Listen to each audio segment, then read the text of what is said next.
સાબરકાંઠા જિલ્લામાં સાબર ડેરીના ભાવ ફેર બાબતે વિરોધ યથાવત જોવા મળી રહ્યો છે। પશુપાલકોનો આક્રોશ એટલો વધી ગયો છે કે હિંમતનગરના રાયગઢ ગામે સાબર ડેરીના ચેરમેન શામળભાઈ પટેલની નનામી કાઢવામાં આવી હતી।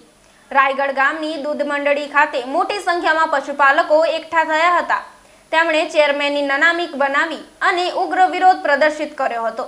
વિરોધની શરૂઆત દૂધ મંડળી સામે દૂધ ઢોળીને કરવામાં આવી હતી અને ત્યારબાદ ચેરમેનની નનામી કાઢીને પશુપાલકોએ પોતાનો રોષ વ્યક્ત કર્યો હતો।